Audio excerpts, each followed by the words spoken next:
Post-match press conference. Congratulations to the NU Bulldogs for winning over the FU Tamaraws in 5 sets. The Bulldogs lead the series 1-0. We have Coach Dante Lansonorin, Jay Tisquitado, Leo Orjales, and Boots Budin. Coach, congratulations for this victory. So yun nga, 1 win away kayo for a 6th, pero FU gave you a good fight. So ano masasabi mo sa pinakita ng mga nasa table ngayon? Ano masasabi? Siguro sobrang thankful ako sa naging performance sa amin. Alam ko na sa ganitong sitwasyon, alam ko na mas lalamang kami sa medyo dikit ang laban. Pero yun nga, sabi ko sa kanila, as long as na magtitiwala sa bawat isa, makukuha natin yung game. Sa performance sila, naging maganda kasi lalo na yung pasa namin, medyo at paano tumaas yung porsyento namin before doon sa nakalaban namin sila. Kaya siguro naging maganda yung yung opensa namin pagdating sa receiver. Thank you so much. To Leo, 20 of 42 attacks, 2 blocks, 4 digs. So yun nga, despite na trailing kayo ng isang set, kalmado pa rin kayo, tsaka kumapit kayo. Ano masasabi mo na yun nga, yung 4th and 5th set talagang hindi kayo bumitaw? Siguro, kapag natatalo kami ng set, iniisip lang namin is tiwala pa rin sa sistema kasi nakita naman nung first set second set na parang yun, sinunod namin yung sistema and less error kami, nanalo kami. Kaya yun, siguro inisip namin lahat na balik lang doon, is stay composed lang para para makapag-isip kami na maayos at makuha namin yun. Thank you so much. To Jade, 21 of 42 attacks, 20 exceptions, and 9 digs. So, yun nga, nasa finals mode na kayo ngayon. Ano masasabi mo na ito, although there's game 2, there's still a lot of work to do. Your thought? Masaya lang.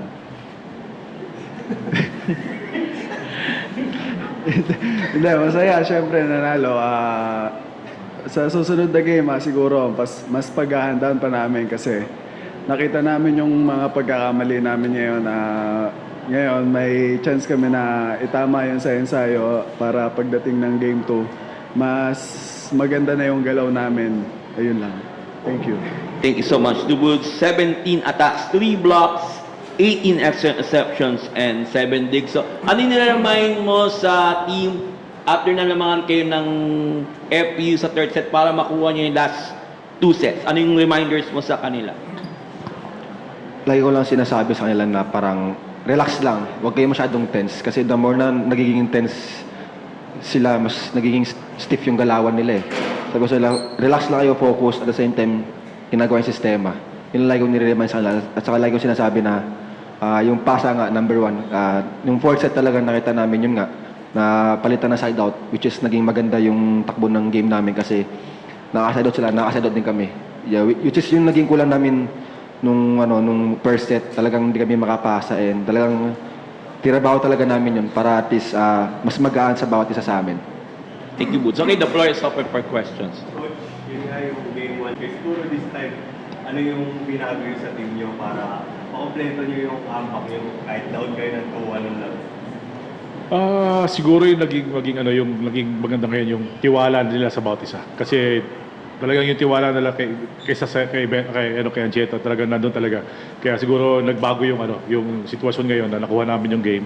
Kasi alam ng mga player ko na kailangan nila si Greg sa pagdating sa ganung sitwasyon na hindi siya bumigay. Kaya sobrang thankful ako sa naging performance siya. Sana tuloy-tuloy lang. Coach, nung umpisa nga ng season, yung 4 na alas, sabi nyo medyo shaky dahil kakabalik na lang nila. Pero ngayon parang paano nyo na lang pinipitas yung bunga ng pagiging alas nila? Itong 3 participate, grabe yung pinakita. Yun lang, lagi ko naman silang nire-revise lang sa ginagawa. Kung nasan sila, kung anong meron kakayahan nila. Yun lang naman kami, as long as na naglalaro kami or tumutulong sa team, talagang sinasabi namin sa kanila na kailangan mag-perform sila and kung ano man yung nagiging experience nila sa labas, dapat i-share nila. And siguro through leadership na rin talaga, so kaya ito yung nagiging resulta ng game namin. Coach, gano'n na lang kalaking tulong na yun nga, manatiling relax kahit ganun yung sitwasyon, gano'ng kalaki po yung alas experience dun sa Siguro malaking bagay kasi yun nga, noong una mahirap kasi nakapanibago. So, ginawa namin ng paraan na kami mismong apat is makisalamuha sa kanila. Kasi nga mas marami sila eh.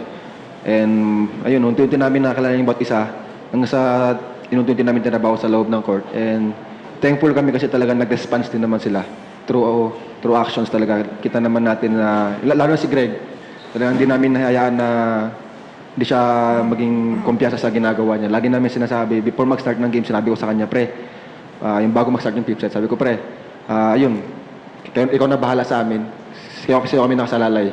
Buhayin mo kami, ikaw na bahala. And thank you kasi talagang pinindigan niya yung sinabi ko sa kanya. Yun.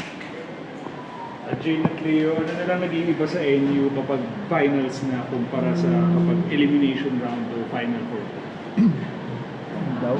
Ano doon? Ano doon nag-iiba?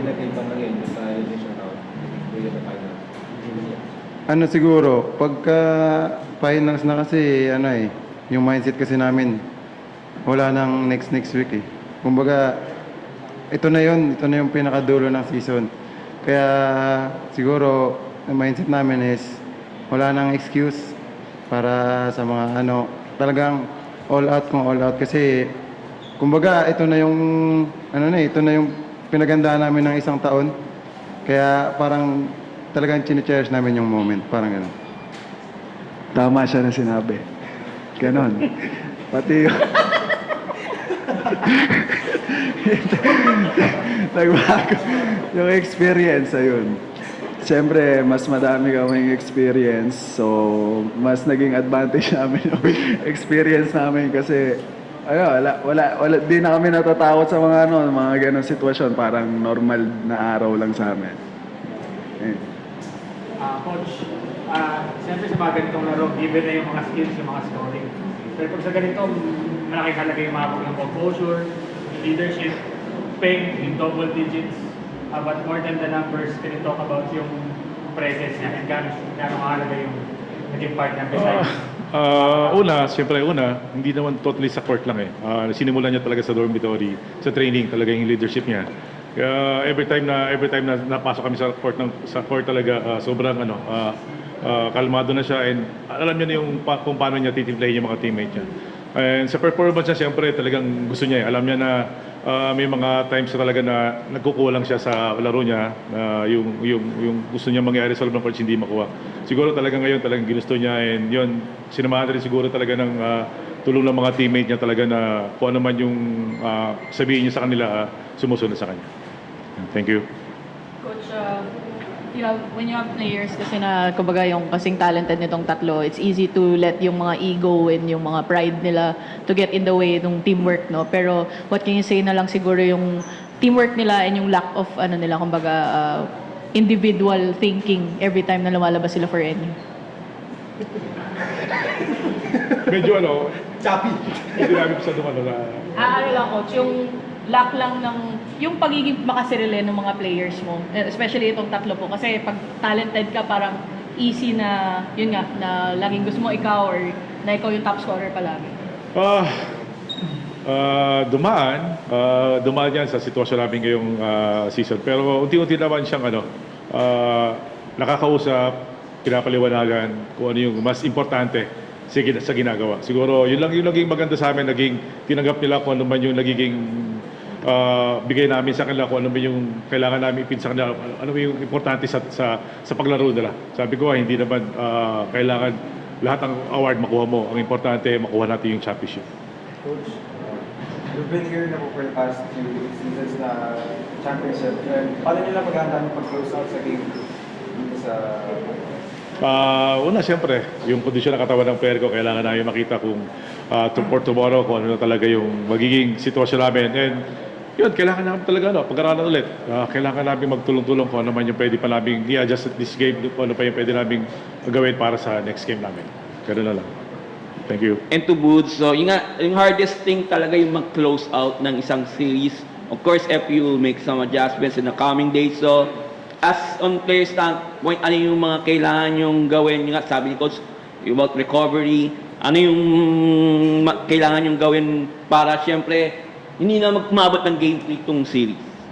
Siguro bukas, pukpukan na to sa training eh. Kumbaga, wala lang pahinga. And syempre, stick pa rin naman kami sa sistema and sa kung ano yung pinokus namin during game. Kasi effective naman. Siguro kung may mga adjustments silang gagawin, sila coach na bahala doon kung ano yung mga ipipid nila sa amin, kung ano yung mga sabihin nila sa amin para makapag-adjust kami agad during game. Congratulations, Coach Dante, Leo, Jade, and Boots. See you sa game Thank you po.